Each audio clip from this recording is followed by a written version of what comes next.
අයිබෝන් යාළුවනේ අද මම ඔයාලත් එක්ක කතා කරන්න බලාපොරොත්තු වෙන්නේ අපේ කම්පියුටර් එකේ තියෙන ප්‍රොසෙසර් එකේ බ්‍රෑන්ඩ් නේම් එක වෙනස් කරගන්න විදිය. සරලවම කිව්වොත් අපි ගාව තියෙන ප්‍රොසෙසර් එක i3 ගන්නම් අපිට ඒකේ නම i7 i9 i5 වගේ ටිකක් ලොකු බ්‍රෑන්ඩ් එකක් නමක් දාගන්න පුළුවන්. මේ ක්‍රමේ භාවිතා කරලා කරන්න තියෙන හරිම පොඩි දෙයක්. අපි මේ වීඩියෝ එකේදී කතා කරමු වීඩියෝ channel එක subscribe කරලා නැත්නම් දැන්ම subscribe කරන්න ඊට හැබැයි තියෙන bell icon එක click කරලා මේ වගේ වීඩියෝ ඔයාලා ළඟටම ගෙන්න ගන්න. හරි එහෙනම් අපි වීඩියෝ එකට යමු. හරි යාළුවනේ අපි මුලින්ම check කරගෙන ඉමු අපේ processor එකේ working මොකක්ද කියලා. මුලින්ම ඔයාලා this PC වලට යන්න. ඊට පස්සේ ඔයාලා එතන right click කරලා දැන් එන tab එකේ properties කියන එක select කරන්න. ඒක select කරනවත් එක්කම අපිට පොඩි window එකක් open වෙනවා බලා ගන්න පුළුවන්. මේකේ අපිට අපේ computer එකේ තියෙන විස්තර ඉවැත් දැනගන්න බලා ගන්න පුළුවන්. එතනිනුත් උඩම ඔයාලට බලා ගන්න පුළුවන් processor කියලා part එකක් තියෙනවා. ඒකේ මගේ සඳහන් වෙන්නේ Intel Core i3 කියලා. මෙහෙම දැන් අපි කරලා බලමු මේ Intel Core i3 කියන එක Core i7 හරි i5 වලට හරි මාරු කරගන්න කොහොමද කියලා. මේක කරන්න හරිම ලේසි. දැන් අපි බලමු කොහොමද කරන්නේ කියලා. හරි යාළුවනේ මුලින්ම ඔයාලා tab දෙකම close කරගන්න. ඊට පස්සේ ඔයාලගේ මෙන්න තියෙන search bar එකට යන්න. එතන ඔයාලා type කරන්න ඕනේ regedit කියලා. REGEDIT. ඒක click කරලා ඔයාලා enter key එක ඔබන්න. ඉතින් එන notification එකට ඔයාලා yes දෙන්න. ඊට පස්සේ ඔයාලට මේ වගේ එකක් බලා ගන්න පුළුවන්. ඔයාලා එතනින් තෝරගන්න ඕනේ මෙන්න මේ HK local machine කියන ෆයිල් එක. ඒකට ඩබල් ක්ලික් කරන්න. ඒක ඩබල් ක්ලික් කරගමම ඔයාලට බලා ගන්න පුළුවන් මේ වගේ ෆයිල් එකක් එයාට ඕපන් වෙනවා. ඒ ෆයිල් වලින් ඔයාලා තෝරන්න ඕනේ hardware කියන මෙන්න මේ ෆයිල් එක. ඒක ඩබල් ක්ලික් කරාමත් අපිට බලා ගන්න පුළුවන් අර වගේම ෆයිල් කීපයක්. එතනින් ඔයාලා තෝරන්න ඕනේ description කියන එක. එතනින් ඔයාලා ඒක තේරුවකමම අපිට system කියලා ෆයිල් එකක් තියෙනවා බලා ගන්න පුළුවන්. ඔයාලා ඒක ක්ලික් කරන්න. මේක තමයි අවසානයේම අපි ක්ලික් කරන්න ඕනේ ෆයිල් එක. සිස්ටම් කියන එක ක්ලික් කරලා ඔයාලට එන ෆයිල් එකකින් ෆයිල් 5ක් විතර එනවා. ඒකෙන් ඔයාලා තෝරන්න ඕනේ දෙවෙනියට තියෙන එක central processor කියන එක. එතනින් එන එකේ ඔයාලා 0 කියන එක එක සැරයක් ක්ලික් කරන්න.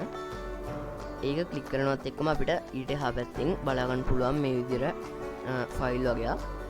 ඒ ෆයිල් වලින් ඔයාලට 9 වෙනියට තියෙනවා බලා ගන්න පුළුවන් processor name string කියලා. 1 2 3 4 5 6 7 8 9 9 processor name string කියලා එකක් බලා ගන්න පුළුවන්. එතන ඔයාලා right click කරලා එක සැරයක් ඒක උඩ click කරලා ඊට පස්සේ right click කරන්න. එතනින් එන මේකේ modify කියන එක තෝරන්න. modify කියන එක තෝරනොත් එක්කම ඔයාලට බලා ගන්න පුළුවන් මේ වගේ උඩ tab එකක් open වෙනවා. එතන ඔයාලට කැමති නමක් දෙන්න පුළුවන්. හැබැයි ඔයාලා මේක මුලින්ම ඔයාලගේ ඔරිජිනල් නේම් එක ඔයාලා කොහෙට හරි කොපි කරගෙන ඉන්න ඕනේ. ඔයාලා මේ විදිහට ඒක කොපි කරගන්න. කොපි කරලා ඔයාලා අලුත් නෝට්පැඩ් එකක ඔයාලා ඒක සේව් කරලා තියාගන්න. මම දැනටමත් මේක සේව් කරලා තියෙනවා.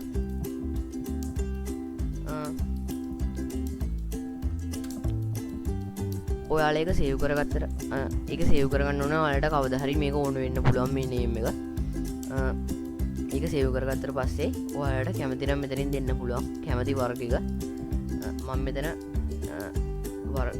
M360 කියන එක වෙනස් කරන්න නැහැ. මම ඔයාලට i7 කියලා දාලා පෙන්නන්නම්. i7 කියන එක දාලා ඔයාලට ඕන නම් මේ ඡේදෙම වෙනස් කරගන්න පුළුවන්. මම මෙතන Core i7 කියන එක ටයිප් කරලා ඕකේ කරනවා. ඕකේ කරාම ඔයාලට මෙතන කිසිම රීස්ටාර්ට් කිරීමක් අවශ්‍ය වෙන්නේ නැහැ.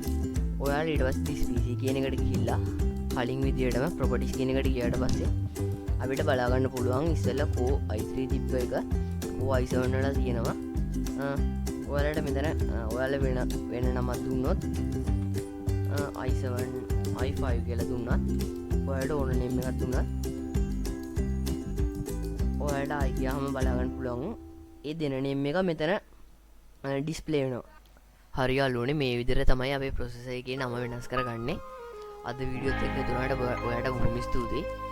මට ආයි මතක් කරන්න වෙනවා මේකෙන් අපේ ප්‍රොසෙසර් එකේ ක්ලොක් ස්පීඩ් එකවත් Core i3 තියෙන එක Core i5 වලට අප්ග්‍රේඩ් කරාම තියෙන ස්පීඩ් එකවත් ඔය කිසි දෙයක් ලැබෙන්නේ නැහැ. මෙතෙන්දී ලැබෙන්නේ අපිට i3 කියලා දෙනවා නම් අපිට මේක මේ භාවිතා කරලා i5 ඔය වගේ ඩිස්ප්ලේ කරගන්න විතරයි යාළුවනේ පුළුවන් වෙන්නේ. එහෙනම් නැවතත් ඔයාලට ස්තුතියි. මේ වීඩියෝ එක හොඳයි කියලා හිතෙනවා නම් ලයික් එකක් දාන්න. ඔයාලගේ නොදන්න යාළුවන්ටත් මේ වීඩියෝ එක දැනගන්න ෂෙයා කරන්න. මතක ඔයාගේ අදහසත් කමෙන්ට් සෙක්ෂන් එකේ දාන්න. අදට මම ගිහිල්ලා එන්නම්. තවත් අලුත් වීඩියෝ එකකින් හමු වෙමු. ඔයාලට සුබ දවසක්.